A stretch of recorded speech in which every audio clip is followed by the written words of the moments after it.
this is the year-end webinar. You all should have gotten a couple of attachments. The first attachment would be the 2018 year-end instructions, which I'm showing on my screen right now. I also have that information available on our website, which I will show you how to access that.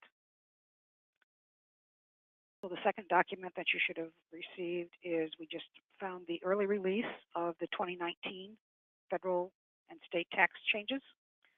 So they have an early release available, which we usually publish when we find that out to show you what the income tax increases are going to be for the year. This will probably 99% of the time stays the same when they actually release it, but there could be changes to it when they actually do publish the existing document. So we'll also be using this document to update the tax tables.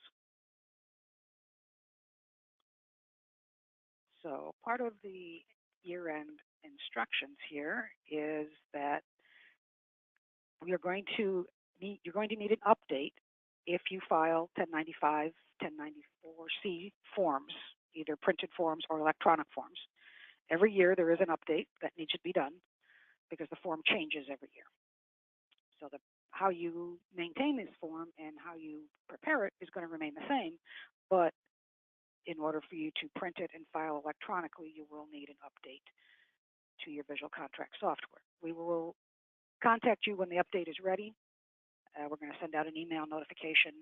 The programmers are still working on getting that available.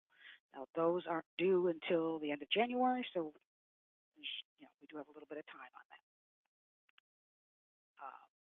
And if you're not sure if you're supposed to file a 1095 or 1094C form to your employees and to the IRS, then you need to contact your accountant and you discuss with him, because you and your accountant are responsible for deciding are you eligible or not. We cannot make that determination for you. So last year, we normally recommend that you review last year's W-2s and 1095 files if you have them, to see what special stuff you had to do, such like group term life insurance, sick pay, auto usage, third-party sick pay. If you had an employee that was sick and received wages from a third party, like your unemployment insurance company, then those need to go in as wages to be on his W-2 for this year if he earned the money in this year. Your insurance company should send you that documentation, and we can help you input it into our system once you have it. But you do need to have that information. Sometimes you have to report life insurance. The group term life insurance can be done on a per pay period basis, or it could be something that you do on a lump sum once a year. The cost of employer-sponsored health insurance, there are a couple of procedures or a couple of checklists that you can follow in the document that I sent out. So these 2 pages here that are on my screen are the cost of employer-sponsored health coverage, to record the amount on a per pay period basis, or to record the amount for 1 year. If you're recording the amount for the year, which is what most of us are probably doing, then you would follow these instructions of entering. Most of you probably already have a clearing account. And then those of you who don't could enter one if you want to, and then you would just follow these steps, making sure you have the deduction set up, that your debit table, your clearing account appears in your debit table, and then you enter the deduction on the employee file. Following these steps, you enter a time card for non-taxable pay, for the dates of the employee-sponsored health coverage, then you compute checks,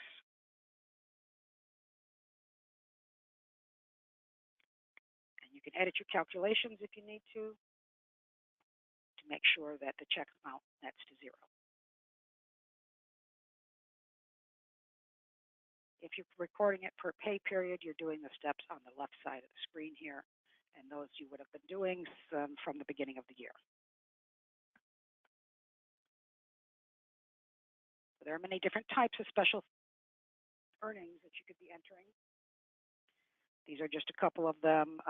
We also have other instructions for the third-party sick pay and the auto use and other special earning options that you need to record.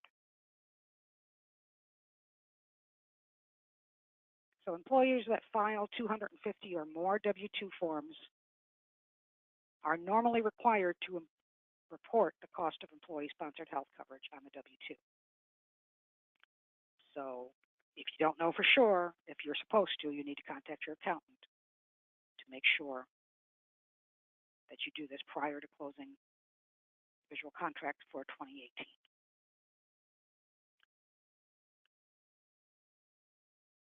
So in 2018, after you've recorded all of those, you need to make sure that that happens before your last pay period of the year. Now, your last pay period of the year, according to the government, is required to be reported based on the check date. So if your last payroll is the final pay period in 2018, with the check being dated in 2018, then that would be a 2018 payroll. If your check is going to be, your normal payday would be a 2019 paid date, then that would be a 2019 payroll.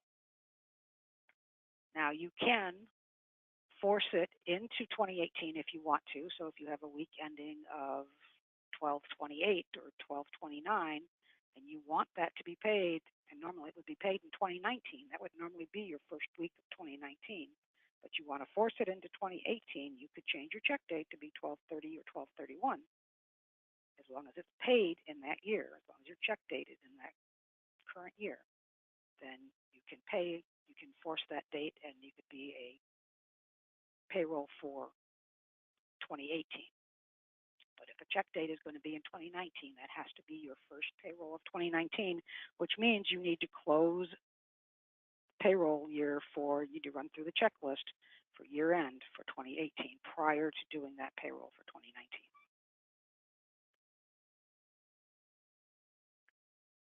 So to clarify, if your payroll ends on December 29th, that would be the first payroll of 2019 because it would be paid on a Thursday. If it's paid on a Thursday, that would be a pay date of January of 2019. So that would need to go in 2019. So after you completed the December 22nd payroll, you would need to go through your year-end checklist and close the payroll year before you start your next payroll for December 29th.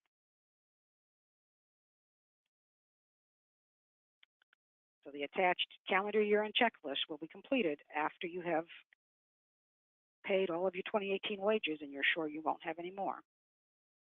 The checklist is here on the screen. It's pretty much the same as it is every year.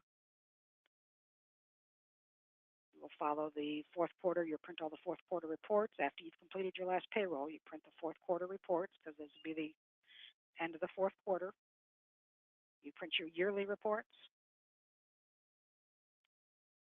You print your W-2s. Your W-2s and your 1095, 1094C forms can be printed later in January using the employee history file. But you would print your W-2 report, which will show you your W-2 totals report, which will show you how many W-2s you're going to need. And then it'll also give you a chance to look over everybody's wages to see that they're going to be paid, or that the W-2 is reporting the right information, are going to be reporting the right information. After you've closed out your year-end reports, there's calendar year-to-date reports that you can print, and these can all be printed to PDF if you don't want to waste the paper, and stored in a file on your system. There are some other steps then for 401k reporting. If you have a 401k report, miscellaneous deduction report for the calendar year, which would show you all the deductions. Step number 6 here on the checklist is important. It is backing up and zeroing out the year-to-date employee files. Now this only must be done after you've ran all these other reports and got all this information. and then before you can process your 2019 payroll, you have to have zeroed out your 2018 payroll. And if you're not sure whether or not you've done that, easy way to see that is if you go into File, Payroll, Employee History, the year here should say 2018 as your most recent history file year. If it still says 2017, that means you haven't zeroed out yet.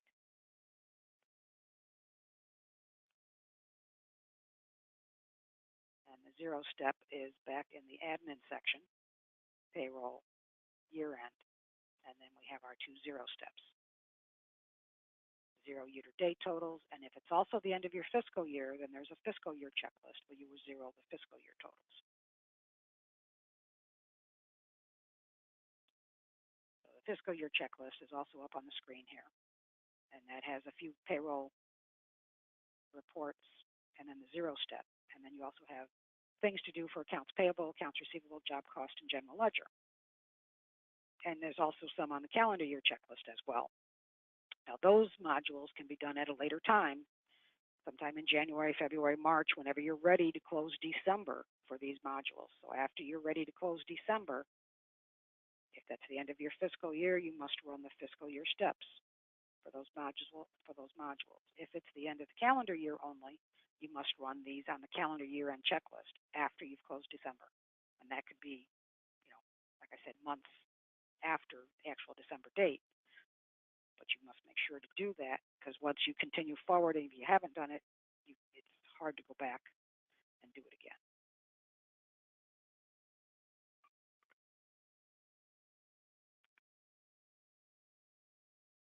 Once you've done all that, you're ready to proceed with your first payroll of the new year. Part of the checklist is to update your tax changes. Step 7, after you've backed up the employee file, you're going to make your changes to your federal and state tax tables. The second document that I sent you is the 2019 early release of the tax tables, and this tells you exactly what to change on your tax table. So if you go to Admin, Payroll, Tax Tables, Federal tax table, the standard exemption went up to 4,200. It was at 4,150. Social Security and Medicare percentages stayed the same. The Social Security limit increased to 132.9. It was at 128.4. The additional Medicare remained the same at 0.9%, as well as the wages exceeding 200,000. You have to pay that additional percentage on. Federal unemployment, as far as we know, has stayed the same. We have not seen any indication that it has changed at all. The 401k limit did go up. It was at 18.5, and now it's at 19,000. And then over 50 individuals get an additional 6,000 that they can do for catch-up, and that has not changed. After you've made changes on this page, you would go to the single tab, and these also have changed. The percentages are slightly different than what they were before. The limits have changed as well. You would just follow our checklist or follow the document that we sent and plug in the appropriate numbers. And you click on the Mary tab, and you would do the same thing on the Mary. Once you're done with that, you just have to hit save, and then you'll be ready to calculate checks. So this must be done before you can calculate your time cards for 2019.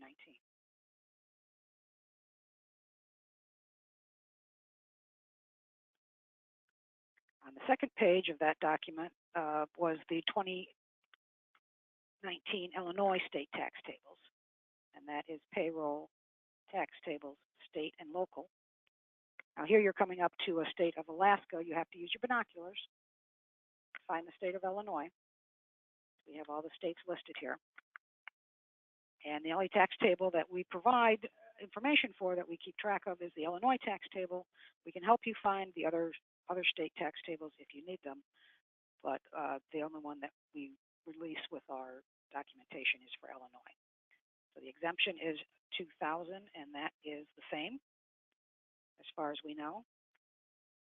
The unemployment gross limit is still at 12,960. The SUT percentages should have gotten, you guys each should have individually, each company will have gotten a letter from State of Unemployment or an email from the IDES saying what your percentage will be for the year, and you will plug that percentage in here. On the single and married tabs, it is still at 4.95% for the tax amount. If you need assistance with this or you're not sure how to fill any of these tax tables out, just call support and we can assist you with doing that.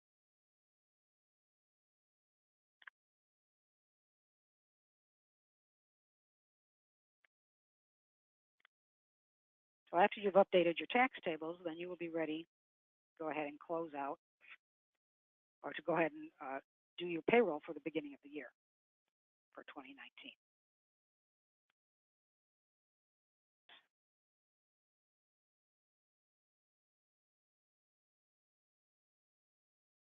The Illinois Department of Revenue has required that you electronic file your W-2s to them.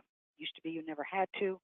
Now they are requiring that you submit your W-2s to the Illinois Department of Revenue electronically. Here is a link. This first link right here is the website that you can go to get more information about that. We have also included other websites here. So registration website is the first link.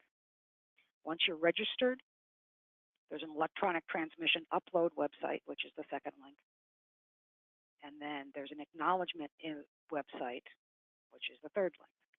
Leave it to Illinois to make everything complicated. So you have 3 different links, one to register, one to upload, and then one to get an acknowledgement that they received your file.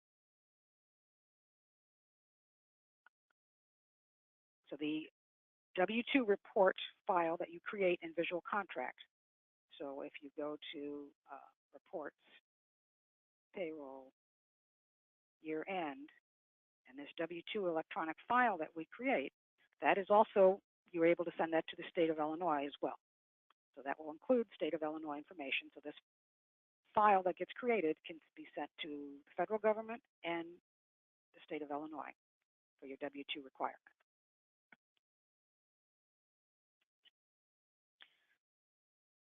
This is also where you would print your 1095-C forms from and your 1095-C electronic file. So whether or not you file electronically or you submit them by paper, this is where you would go to process that. Now for your 1095-C forms, in case some of you may not remember,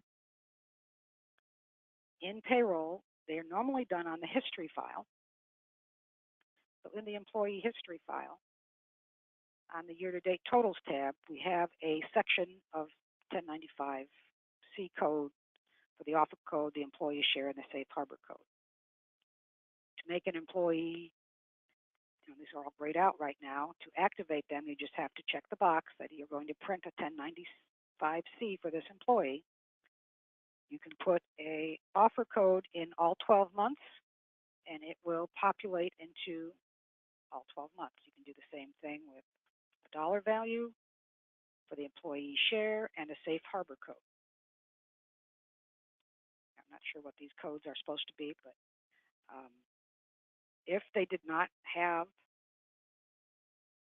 health insurance, coverage from you for all 12 months, you would just remove these, and then you would need to manually put them in. You would manually select which month that they had coverage in and put in the appropriate codes in the appropriate months.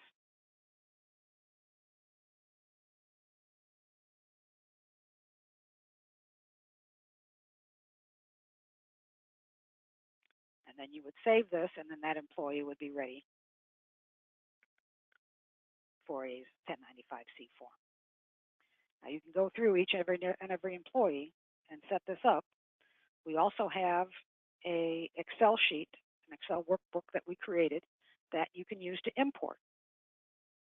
If you choose to import that, there is under File, Payroll, there's an Import 1095C or 1095C import that looks for a Excel sheet that we can send to you, and some of you might have already have that because you used it in the past, but we can send it to you, and what that basically does is that will, let me open one up here for you.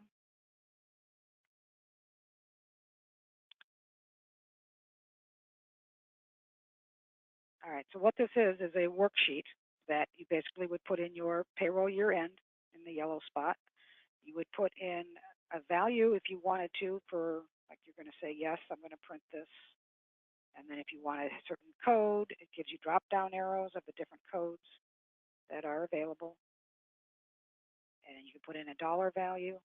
You can put in a safe harbor code. You could run this for certain union ID. And here you would put in like 2018. If you click Get Data, it's going to bring in all your employees. And kind of like in this, where it's going to show you the hours worked for that employee, the hours that he worked each month, and then it will fill in this information for him. You can go through and edit this once it all fills in, but it'll show you what month the employee worked, what hours. And then it'll give you a chance, it'll fill in automatically all the offer codes and all the amounts. You can go through and you can manually change these if you only have, you need to adjust certain months. But then once you get all this filled in, this will be, you will be able to upload this or import this into your employee history file for the 1095 information.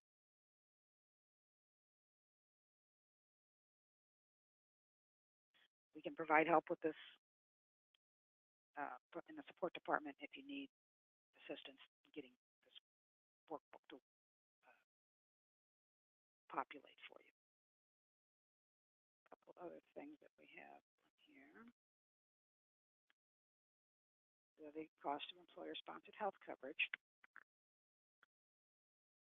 So the W-2 totals report is a report that you're going to run when it's part of your closeout prior to the, or after you've closed out your fourth quarter. And the W-2 totals report is printed from here, and this will show you the amount of W-2s. You have to enter your Social Security limit. And this will show you the W-2s for each state, the number of W-2s that you need, each employee and their wages. So you'll be able to kind of eyeball if you're missing something on somebody or if you didn't enter employee-sponsored health coverage possibly.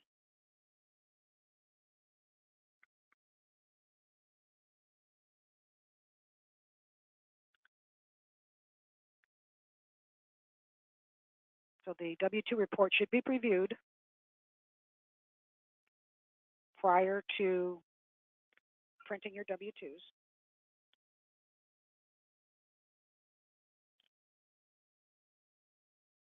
The W-2s get printed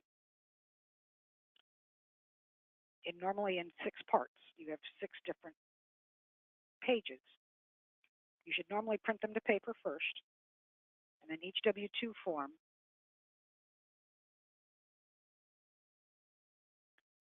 the W-2 forms will print multiple times, one for each copy needed. They normally have 6 copies that they want you to print.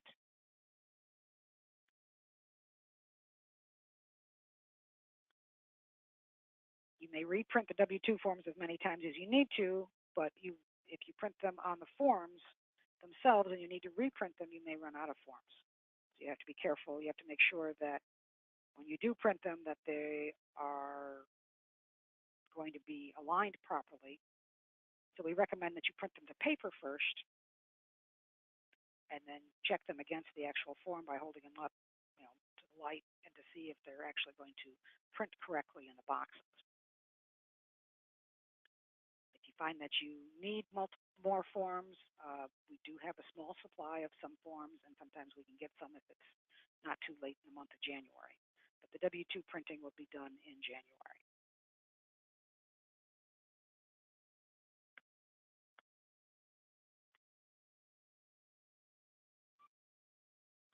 The 1095-C stuff is on this next page over here.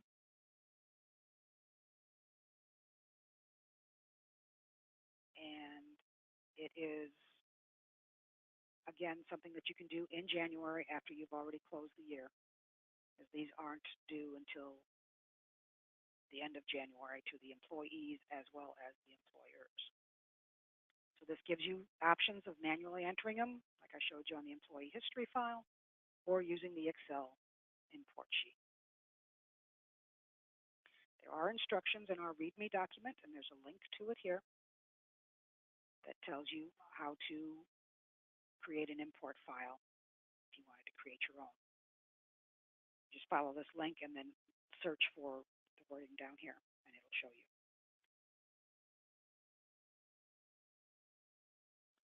This is the dialog box for importing the forms.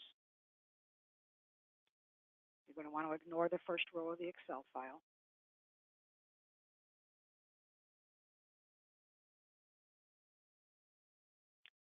And then, because that first row will be a header row.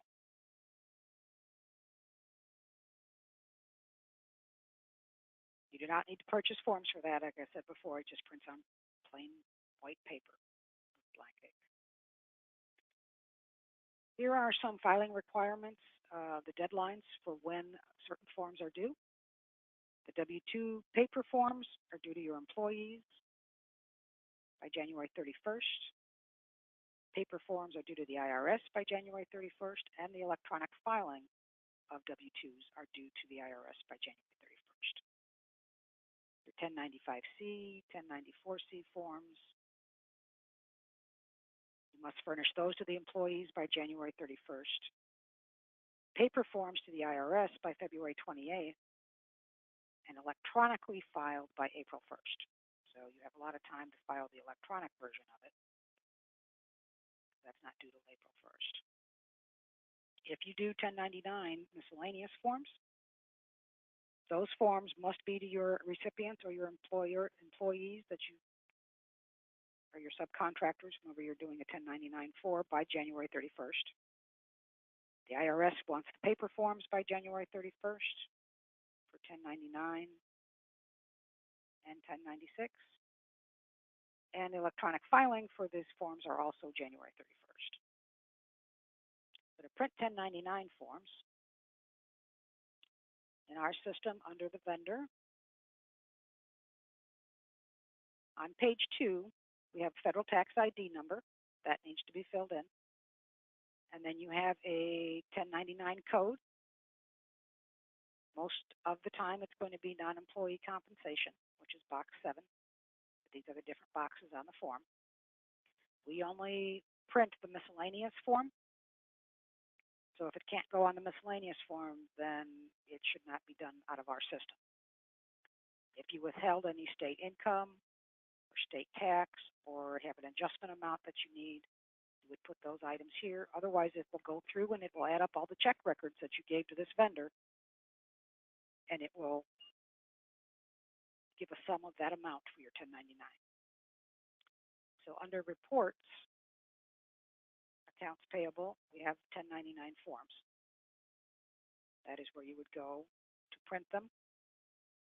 The amount has always been $600, and that has not changed to my knowledge. And then it would display them to a screen, and it will tell you if your vendor has invalid data.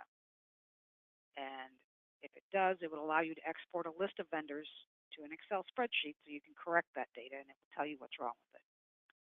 So one of the vendors here has invalid data in this company. And if I open that, it will tell me that this vendor has no federal tax ID. that is a required field. So it tells me vendor 50 has no federal tax ID. That if I use binoculars, go to 50.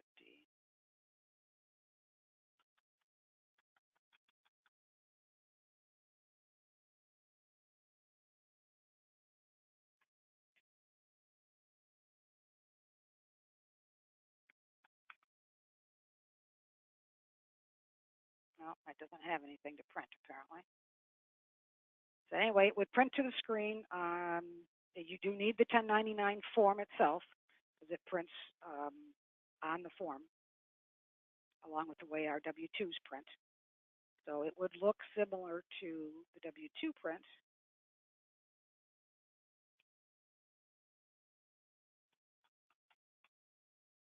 Which you would print just on like a blank, it looks like it's on a blank sheet of paper, but once you print it to the form, it fills it into the boxes in the proper spot. Now, if you do purchase W-2 forms from us, we do guarantee that our program will print in the boxes the way it's supposed to.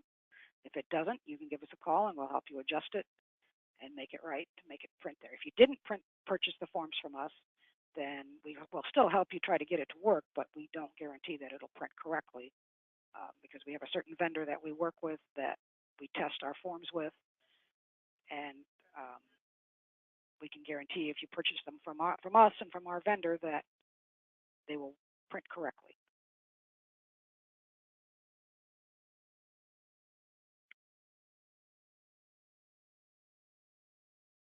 Does anybody have any questions so far?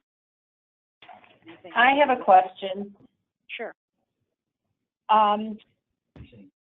It says that there is a the standard exemption, but there's no longer, people don't get a personal exemption anymore.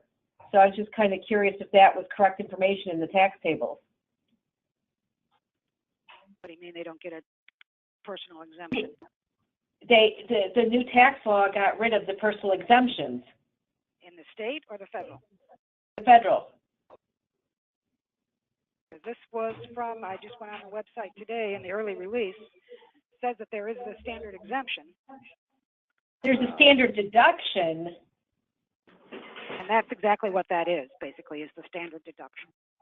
Wording may be old, but yeah, if you have one withholding allowance, we base it on the annual table, you're allowed a $4,200 allowance. So you can... because if you take the standard deduction, it's $12,000 for single or $24,000 for married filing jointly. So that's why I just didn't know where that number came from.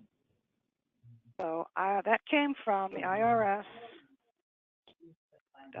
website. Forms.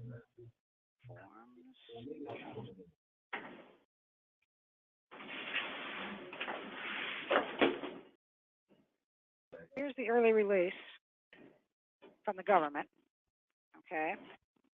And right here, where it says you are allowed one withholding allowance for $4,200 annually. So that has to do with how their tax tables are calculated or whatever then? Correct. Okay. That has to do with how the tax tables are calculated. Because we use an annual table to calculate our taxes. Okay, and everything I've seen that came out recently says the 1095s are due to the employees at the end of February now, not the end of January, the same time they're due to the government.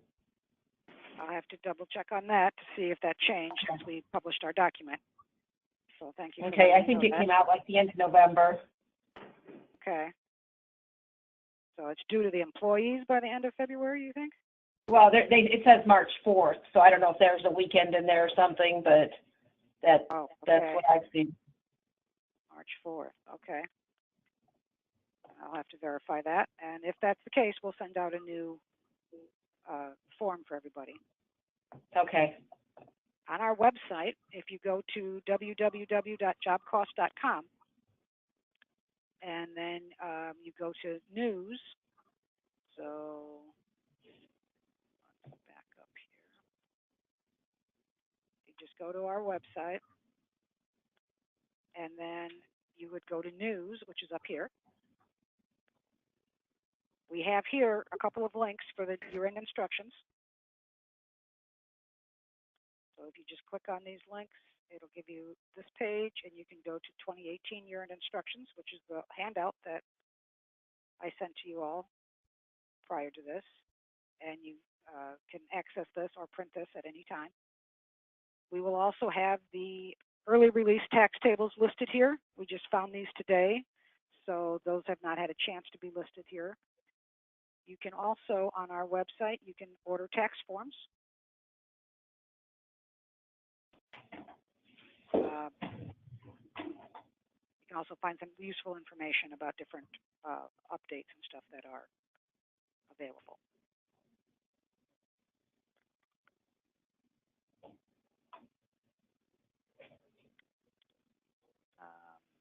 Thank you for attending the webinar, and we will probably be talking to you guys also.